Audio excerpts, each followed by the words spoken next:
경남 지역의 이슈를 집중 분석하는 시간 헬로 이슈 토크입니다.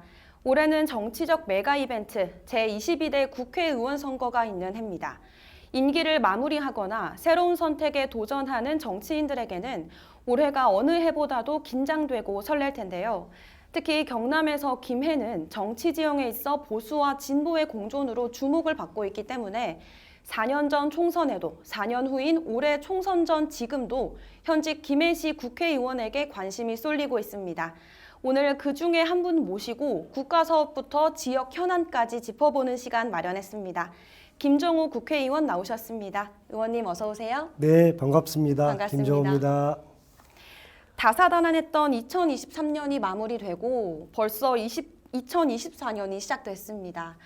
올해 연말 연초 지내시면서 정말 바쁘셨을 텐데요. 어떻게 보내셨나요? 국회의원들은 정기국회가 이제 시즌이거든요. 네. 9월 달에는 국정감사, 10월은 예산, 그리고 이제 법안 처리 이런 것 등이 100일간 되게 분주하죠. 서울 우리 김해를 왔다 갔다 한다고 바빴고요. 또 연말 연초는 여러 가지 행사들이 많잖아요. 송년회도 있고 뭐 정기총회 등등 인사하러 다닌다고 정말 눈코 뜰 새 없이 바빴습니다. 네, 정말 바쁘셨겠습니다. 네. 그런 의미로 김해 시민과 경남 도민에게 새해 인사 한번 부탁드리겠습니다. 네, 존경하는 김해 시민 여러분 그리고 경남 도민 여러분, 지난 한 해 참 격동의 세월이었고 여러 가지 위기가 우리를 힘들게 했었습니다. 모쪼록 남은 기간 한 해 마무리 잘 하시고 또 내년 청룡회에는 더욱 청룡의 푸른 기운을 받아서 하시는 일들이 술술 풀리고 특히 간에 건강하시고 평안하시길 바랍니다. 네, 감사합니다. 말씀하신 것처럼 21대 국회도 어느덧 마무리가 되어 갑니다. 바쁘게 의정활동 해오셨는데 21대 국회 의정활동을 한 단어로 표현하신다면 어떤 단어가 떠오르시나요? 물론 가덕도 신공항입니다. 네. 예. 제가 얼마 전에 북 콘서트를 했었는데 책을 냈었거든요. 네. 책 제목이 가덕도 신공항입니다. 오, 네. 제가 18년도 보궐선거로 입성을 해서 처음부터 지금까지 올곧게 집중했던 이슈가 그 김해 신공항 검증과 끝내는 가덕도 신공항으로 특별법 통과시키고 가덕도 신공항 건설로 물꼬를 텄었거든요. 네. 그러니 특히 21대 의정활동을 관통하는 단어는 가덕도 신공항 건설이 아니었나 싶습니다. 네, 그렇군요. 알겠습니다. 굵직한 사업들과 정책들의 기저에는 민생이라는 단어를 늘 염두에 두시는 걸로 알고 있습니다. 의정 생활 중에서도 핵심은 입법 활동이지 않습니까? 그렇죠. 네, 여기에 주목할 것이 김해 시민들의 민생부터 시작된 입법이 이제 성과를 보이고 있습니다. 지능형 홈 네트워크 관련 제도 개선을 위한 개정안으로 알고 있는데요. 여기에 관련한 내용과 핵심 한번 짚어주시겠습니까? 우리 제 지역구에 주촌의 선천지구, 두산 제니스 그 아파트 단지에 지능형 홈 네트워크 관련해서 지금 하자 소송이 진행 중이었습니다. 네. 처음에는 그것을 잘 몰랐기 때문에 나중에 전문가들 자문을 구하고 관련된 부분을 살펴보면서 참 심각하구나. 네. 지능형 홈 네트워크 설치 기준에 따른 필수 설비들이 설치가 안 되어 있거나 네. 기능이 작동되지 않거나 심지어는 인증도 안 받고 시험 성적서도 없이 엉터리로 지능형 홈 네트워크가 설치된 것처럼 네. 그 준공 검사를 해주고 그랬더니 해킹을 당하고 네. 예비 전원 장치가 없어서 만일에 화재가 난다든지 그러면 안전에 문제가 되고 심지어 이제 월패드하고 이 안에 가전 제품들 이런 것들 연동시켜서 요즘 다 스마트폰으로 원격 조정할 수 있어야 네, 되거든요. 맞죠. 근데 그런 게 연동이 안 되는 거예요. 네. 그러니 그래 놓고 분양할 때는 지능형 홈 네트워크 설치가 됐기 때문에 비싸게 팔았어요. 네. 근데 실제로는 안 돼. 없어. 그럼 명백하게 그 하자잖아요. 네. 시공되지 않았고 작동되지 않고 그런 이제 분쟁이 이제 진행이 되고 있고 그걸 제가 마침 이제 상임위가 산자위이기 때문에 네. 산자위의 그 KS 표준 뭐 인증 절차나 네. 그런 기준들을 살펴봤는데 이게 법령에는 있는데 준수를 안 하고 있었어. 네. 준수도 안 하고 있고 관리 감독도 불철저하고 심지어는 문제를 제기해도 뭐 별 문제 없다. 엉터리 인증 가지고 그걸 대체하고 네. 이런 것들을 제가 3년 동안 집중적으로 추궁을 했고 이제 그래서 어느 정도 이제 윤곽을 잡았는데 네. 우선 아파트 설계할 때 네. 지능형 홈 네트워크 설비는 정보통신기술사 소관 업무거든요. 네. 네. 근데 건축사가 다 알아서 하고 있는 거예요. 그래서 설계 단계에서부터 정보통신기술사가 관여하도록 네. 그렇게 정보통신기술사 법 개정도 했고 그건 통과가 됐어요. 다행히. 네. 이제 건축법만 남았습니다. 네. 건축사가 설계를 할 때 정보통신 지능형 홈 네트워크 관련해서는 정보통신기술사의 도움을 받도록 그렇게 이제 의무화하는 내용을 두 가지 법안을 발의했는데 이제 건축법은 국토부 소관이라 아직 계류 중이고 네. 이제 그래서 반 정도 해결을 했고 이거는 우리 그 국민들 입장에서 보면 대규모 아파트에 요즘은 다 이제 스마트 홈, 스마트 시티 그래서 지능형 홈 네트워크가 필수적으로 들어가거든요. 네. 그래서 사실 비싸고 음. 근데 그거를 제대로 설치하지 않고 문제가 있는 거를 더는 이제 뭐 좌시할 수 없고 그래서 이제 입주자 대표자님들이 적극적으로 자구 노력을 하고 있어요. 네. 우리 김해도 소송이 두 군데 하고 네네. 있고 전국적으로 10,000세대 넘게 그 성소가 난 것도 있고 네. 이거는 미시공이기 때문에 하자 보수를 해야 된다. 그러면 보상을 해야 된다. 네. 이렇게 이렇게 해서 우리 국민들 아파트에 입주해 계신 다수 국민들의 민생을 네. 부담을 덜어드리기 위해서 또 안전도 경제적 손실도 보상하기 위해서 열심히 했고 나름 성과를 거뒀다고 봅니다. 현 정부 출범 이후에 전 정부와 가장 다른 기조를 보인 것 중 하나가 바로 에너지 정책입니다. 이런 점에서 야당에서 꺼낸 에너지 관련 전부 개정안이 관심을 끌고 있는데요. 먼저 제안 배경이 궁금합니다. 에너지 이용 효율화법을 제가 전면 개정안을 발의한 배경은 네.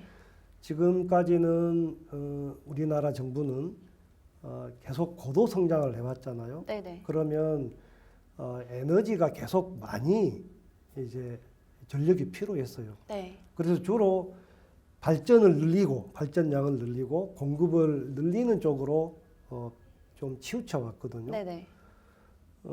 반면에 에너지를 절약한다든지 효율을 높인다든지 에너지 저소비 고효율 이런 소비나 수요 관리 측면에서는 등한시해 왔어요. 네. 이제 그렇게 너무 이제 기울어져서 지금 기후 위기 시대에 무조건 발전소를 많이 짓고 송전 설비를 많이 하는 게 능사가 아니라 가급적이면 에너지 효율을 높이는 쪽으로 또 소비 분류불급한 소비는 줄이는 쪽으로 그렇게 이제 그 제도나 그 법안을 개정해서 그런 쪽으로 우리 국민들의 생각도 바꾸고 실제 그런 환경을 개선하려고 하는 겁니다. 그 에너지 이용 효율화법의 핵심적인 내용이 이제 소비를 줄이게 하도록 그다음에 효율을 고효율을 높이면 에너지 등급이 그런 거거든요. 네, 우리 가전제품에 다 에너지 등급이 높은 것일수록 전력을 적게 소모하잖아요. 그렇죠. 그럼 전기요금도 싸게 되는 거고. 네. 그러니까 전국적으로 에너지 전력 생산을 조금 적게 해도 충분히 가능한 거고 사회적 비용을 줄이는데도 경제적 효율을 높이는데도 필요합니다. 네, 알겠습니다. 그럼 이제 지역구인 김해 지역 현안도 좀 짚어보겠습니다. 2030 세계박람회 부산 유치 실패 이후에 여러 우려들이 나오고 있는데요. 여기에 김해시와도 관련이 있는 사안으로 동남권 트라이포트 물류도시 구축과 가덕 신공항입니다. 동남권 트라이포트 물류도시 구축과 가덕 신공항은 이 유치의 직접적인 수혜 도시가 부산이지만 또 김해가 많은 부분을 공유하고 있기 때문에 유치에 기대를 모았었는데요. 결국 무산이 되면서 여기에 동력 상실을 걱정하는 목소리가 높아지고 있습니다. 먼저 가덕 신공항 건설 또 조기 개항에는 어떤 문제가 따로 없을까요? 가덕도 신공항은 이미 21년도 특별법으로 이제 그 제도화된 거거든요. 법을 준수해야 되잖아요. 크게 이제 차질은 없을 거라고 봅니다. 다만 윤석열 정부 들어와서 그 개항 시기를 35년까지 하겠다라고 해서 저희가 강력하게 문제 제기를 해서 29년 말까지 특히 2030 부산 월드 엑스포 유치를 위해서는 네. 필수적으로 조기 개항이 필요하다. 그렇게 해서 이제 사전 타당성 그 결과를 발표할 때 연구 결과를 발표할 때 29년 말까지 하겠다 약속을 했어요. 비록 유치에 실패했지만 네. 그 약속은 유효하고 뭐 또 두고 봐야 알겠습니다. 선거 결과를 보고 또 어떻게 번복할지는 모르겠으나 지금까지는 차질 없이 29년 말까지 하겠다고 했고 그렇게 되도록 우리 시민들이 적극적으로 견인해야 되지 않겠습니까? 예, 그렇게 뒷받침해야 되겠죠. 그럼 차질이 없기를 기대하겠습니다. 네. 또 여기에 김해 동부가 물류 플랫폼 유치 총력전 역시 연관이 있습니다. 가덕 신공항에 대한 우려가 김해의 물류도시로의 가능성에까지 영향이 없을지라는 걱정이 나오고 있는데요. 여기 추진에 있어서는 어떤 문제는 따로 없을까요? 월드 엑스포 유치 실패하고는 직접 동부가 물류 플랫폼은 직접적으로 연관은 별로 없을 거라고 봅니다. 그런데 윤석열 정부 들어서고 특히 지방자치단체장들이 바뀌고 난 다음에 네. 문재인 정부에서 약속하고 추진했던 부울경 메가시티 현 단계에서 부울경 특별연합 이게 무산시켰지 않습니까? 네. 그것의 핵심이 동부가 물류 플랫폼이라고 하는 이 경제적 기반 네. 구축하는 거고 거기 핵심 지역으로 우리 김해시가 그렇게 유치하려고 했었는데 네. 그것은 아무래도 아쉽고 앞으로 계속 그 부울경 메가시티 그리고 동부가 물류 플랫폼 또 그것의 입지를 김해로 가져오기 위한 노력은 더 꾸준히 해야 될 것 같습니다. 네, 그렇군요. 또 이제 곧 총선입니다. 21대 국회는 여소야대 정국으로 정쟁이 유난히 격렬했습니다. 따라서 이번 총선 의제에 관심이 쏠리고 있는데요. 의원님께서 생각하시는 22대 총선의 성패를 가를 의제 무엇이라고 보십니까? 다들 수렴이 되고 있는데 윤석열 정부 2년이 지난 중간평가, 정치적 심판, 견제와 국정 안정 이 두 가지가 어느 쪽으로 국민들, 시민들이 우리 도민들이 기울기가 어느 쪽으로 기울까 이게 관건이라고 보는데요. 저는 정권 심판론이 사실은 여러 가지 참사가 있었지만 국민의 안전이라든지 경제가 폭망하고 안보마저도 아예 지금 전운이 오히려 감돌고 있을 정도로 외교도 그렇고 합격이 실추돼서 정말 부끄러움은 국민들 몫이잖아요. 이런 부분에 대해서 뿐만 아니라 그 처가 여러 가지 그 의혹들, 당장 부인의 도이스모터스 주가 조작 사건, 또 직접적으로 그 양평 고속도로 종점 변경 건, 또 하여튼 이런 것들이 더는 좀 기대할 것도 없고 뭐 더 참을 수가 없다. 그래서 이에 대한 국민들의 단호한 심판 필요하다. 이렇게 여론이 많고, 특히 그 김건희 특검에 대해서는 무려 국민들의 70%가 특검 거부권 행사하면 안 된다. 근데 이게 윤석열 정부의 아킬레스건이지 않습니까? 그래서 이 부분에 우리 시민들이나 경남도민들의 네. 관심이 쏠리고 몰린다라고 생각합니다. 네, 알겠습니다. 그럼 이제 마지막으로 남은 임기의 각오와 함께 시청자분들께 새해 인사 부탁드리면서 오늘 이슈토크는 마무리하겠습니다. 국회에서 제일 남은 핵심 현안은 쌍특검법입니다. 여야가 지금 가파르게 대치하고 있는데, 김건희 도이치모터스 주가 조작 사건, 그리고 대장동 50억 그 클럽에 대한 특검이